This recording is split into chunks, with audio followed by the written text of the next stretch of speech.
and welcome to The Score, where we tackle the hottest and trending topics in sports.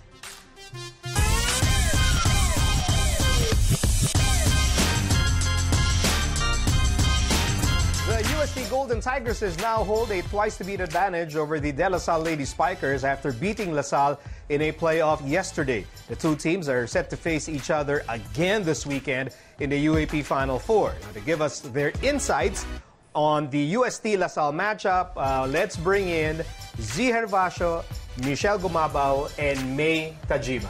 Hi, guys. Hi. Hi, Sir Nico. Here we are. Yes. Ito na. It's the UAAP Final Four. And I wonder if all three of you, or some of you, or one of you, expected a scenario like this, wherein you have UST at number 2 and then LaSalle without a twice-to-beat advantage. Did you expect this?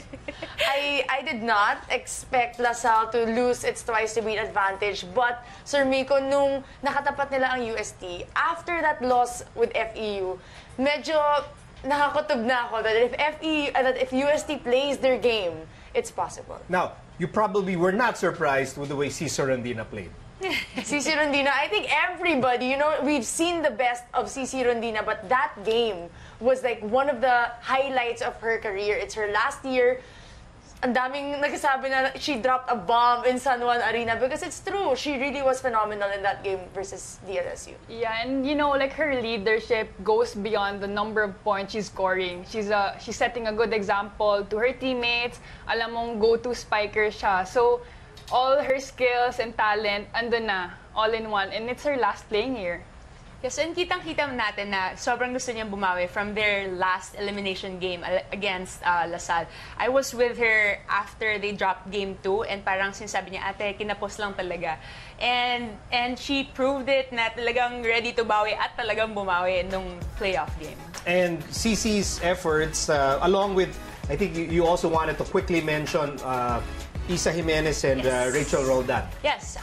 Syempre, given na Sisi and Aya will drop a bomb in San Juan Arena, and it's noteworthy itong si Isa Jimenez, who played well both in offense and defense in the back row, and especially itong super sub na si Rachel Roldan na pagpasok niya, siya yung tinarget, maganda yung reception, and there was this one play na I think everyone remembers na talagang inangat lang niya using her right arm, and Alina threw it to Sisi and killed it.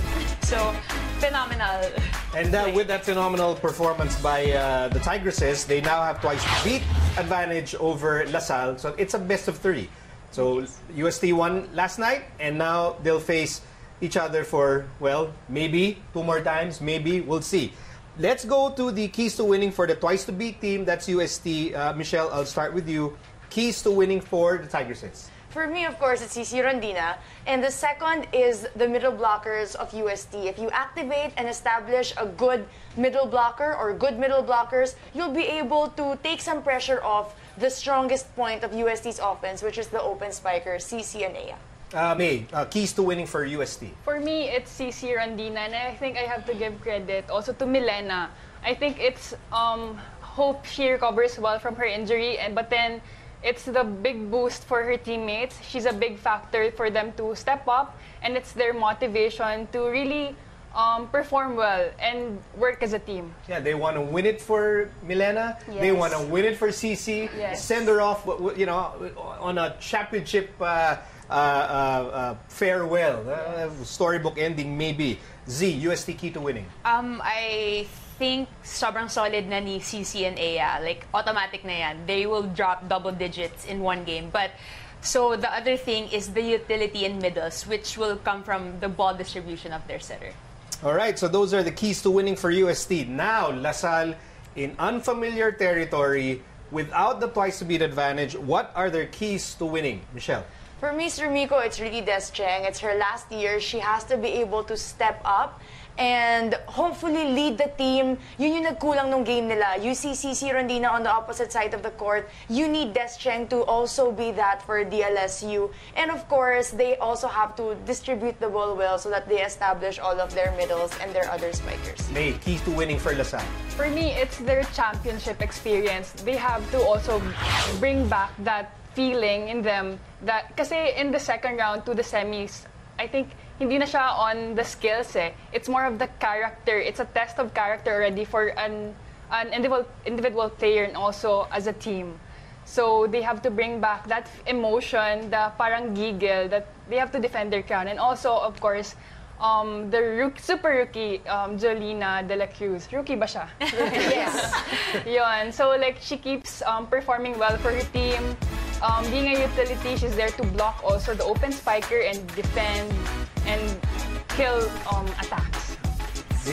I think one lethal skill that LaSalle has, and medyo hindi natin nakikita recently, is their serves. I've seen a couple of games where their serves were on point, and that was like the destruction of their opponent. And of course, I agree also with Michele. I think CHENG needs to be that 20-pointer killer CHENG that she was, that we saw in when she got back from her injury break. And yeah. And that will be their key to it.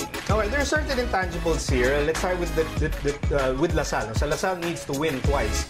And I think the battle cry for the Lady Spikers is you just have to trust the system and you just have to trust Coach Ramil. How strong is that trust? I mean, whether it's a point of view of a fan or a point of view of a player. You know, as a former player of Coach Ramil, you trust him automatically because of how he establishes himself as a coach. I think the players right now, they trust Coach, but their trust for themselves is what's really lacking. I agree with May when she said the attitude. You don't see the attitude when you watch LaSalle play because you watch UST, you watch FEU, the recent opponents, mas gigil sila, yung mas gusto nila talaga manalo, and that's very evident whether you watch live or on TV. And you know, as a graduate of LaSalle, I want to be able to see that in the girls, in all of them, starting from the first six to the bench to the coaching staff, na yung gigil and yung gusto talaga nila manalo in this game. Yeah, you know, LaSalle is always LaSalle, and Yes. that magic of LaSalle, you know, anytime it can emerge. But this magical run now by UST, May and Z, I think we're gonna see like a massive UST crowd in the Final Four, correct? Yes, their previous games just proves it na parang okay yung timing ng pag-peak nila here in the season eh. At the beginning, medyo unstable pa sila, but now winning big games in their last 3-4 games, grabe. Talaga pinapatunayan nila sa volleyball community natin na they deserve a spot in the Final Four. Yeah, and when's their last championship? Maybe last season, 72. Yeah. So they're hungrier to get the championship back to España. All right, there you go. We're not yet done with Z, May, and Michele because when we return, we'll delve deeper into the Final Four showdown between the top-seeded Lady Eagles and the dangerous Lady Tamarals. So, don't go away.